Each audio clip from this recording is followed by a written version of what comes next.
Les amis, bonjour. Je vais parler aujourd'hui aux étudiants. Aux étudiants, que ce soit les nouveaux étudiants, les personnes qui sont encore étudiants depuis des années, les personnes qui ont fait les 10 ans, 15 ans et qui sont encore étudiants.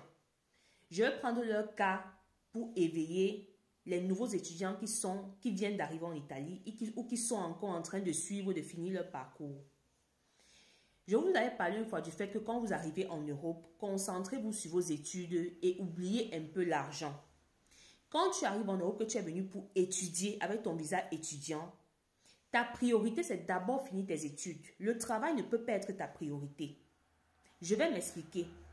Si vraiment tu es arrivé comme étudiant et que tu as envie de finir tes études, pas les gens qui sont arrivés comme étudiants et qu'après ils ne veulent pas vraiment étudier, là c'est autre chose. Je parle des gens qui sont arrivés en Europe et qui ont vraiment l'intention d'avoir une lauréat, d'avoir une licence, leur diplôme et tout. C'est à vous que je m'adresse.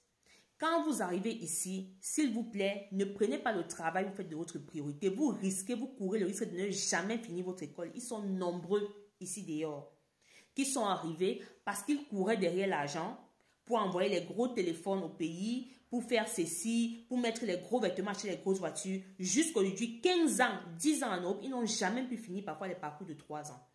Et je vais vous montrer où le piège se trouve.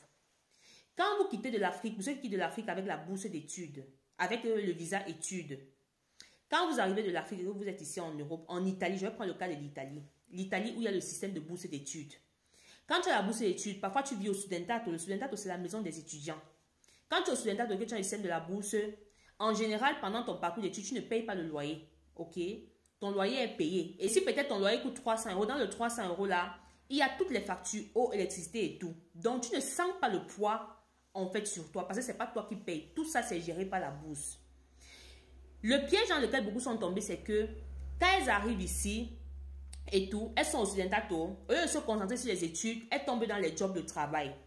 Entre-temps, qu'elles commencent à faire le job 1 mois, 2 mois, elles voient l'argent que le job leur donne. Ça commence à leur monter la tête, elles se disent que non, c'est ça la vie, c'est ça, je dois me concentrer et tout, il n'y a pas de souci, je vais donner l'examen petit à petit. Mais le problème, c'est que tu ne peux pas rester au studentato pendant un certain temps. Il y a une limite au studentato. Parce que le studentato, c'est le jeu qui doit tourner. Chaque année, les étudiants arrivent, certains doivent partir, d'autres doivent entrer. Et parfois, il y a même manque de place. Donc, toi qui es arrivé, tu as un parcours peut-être de 3 ans ou même 7 ans, 6 ans en médecine. Tu privilégies le travail. Après, quand tu arrives à un moment où tu n'as pas avancé avec les examens, peut-être tu sors du studentato, tu pars louer une maison à l'extérieur. Le piège se situe au niveau où, vu que tu étais dans le système de bourse au studentato, tu ne payais pas la maison et tout, tout était compris, loyer, facture et tout, et c'est Ergo qui gérait. Maintenant, tu loues ta maison, tu dois payer la chambre dans laquelle tu es, ou si c'est un bilocal, tu dois payer ta maison, et tu dois payer les factures. Parce que quand tu sors du studentato, c'est où tu comprends que tu es en Europe. Je pense que vous êtes d'accord avec moi. Quand tu sors du studentato, c'est où tu comprends que tu es vraiment en Europe, quand tu commences à payer le loyer et les factures. Et c'est où beaucoup tombent et ne finissent jamais. Parce qu'à ce moment-là, le travail va prendre totalement ta tête. Tu es déjà dehors. Tu dois absolument payer ton loyer. Et pour payer ton loyer, tu dois travailler. Et quand tu travailles, tu es épuisé. Tu es fatigué physiquement et mentalement. Ça fait que tu n'as plus le temps de te concentrer sur les études. Elles sont nombreuses ici, hommes comme femmes, vous les voyez. Un parcours de 3 ans, quelqu'un te fait ça en 7 ans. Un parcours de 6 ans, quelqu'un fait 15 ans en bain. Il ne réussit pas à finir parce que le travail a pris sa tête. Et plus le temps passe, plus tu prends le temps pour finir, plus il est probable que tu ne finisses jamais tes études.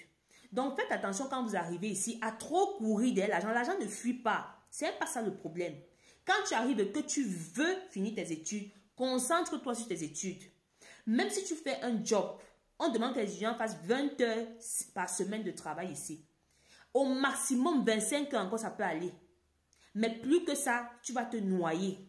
Ça va te noyer et tu ne pourras pas finir l'école. Parce que l'école, ça demande de la discipline. Ça demande un cerveau qui est vide. Ça demande que tu sois sans stress, tu ne sois pas pressé que non, je dois courir au travail. Si tu te retrouves dans ce schéma-là, tu vas faire des années, tu ne vas pas finir ici. C'est pour ça que vous voyez beaucoup, ils te donnent un examen par année. Parce que le travail prend tout son temps, toute son énergie, toute sa tête. Et plus tu prends du temps pour finir l'école, plus c'est difficile pour toi parce que quand tu es focus sur l'école, que tu es au studentato, tu as l'énergie pour t'asseoir, lire les gros livres. L'université, ce n'est pas de l'amusement. Hein. On ne parle pas des formations de 6 mois, 9 mois. Hein. On parle des parcours de 3 ans, 5 ans, 7 ans. Il faut vraiment étudier. Pour vous qui avez fait l'université, vous savez de quoi je parle. Donc, quand tu as sorti de ce système, que tu as duré sans rentrer dans les livres et tout, ça devient pour toi comme la langue chinoise. Quand tu as fait 1 an, 2 ans sans ouvrir un livre de l'université, le jour où tu te remets devant, c'est comme le chinois. Donc, ne tombez pas dans la course de l'argent pour prouver je ne sais quoi à qui. Si tu veux vraiment finir tes études, concentre-toi, tu passes tes examens, tu finis. Après ton parcours, tu vas travailler. Surtout pour vous qui faites le parcours de médecine là. Vous ne pouvez pas manquer le travail après le parcours de médecine. Donc, ne courez pas derrière l'argent. Si tu ne sais pas comment t'intégrer, t'orienter en Italie ou tu vis une situation délicate, contacte-moi au numéro qui est sur mon profil ou alors prénote un rendez-vous sur le lien Calendly qui est présent sur mon profil pour un coaching.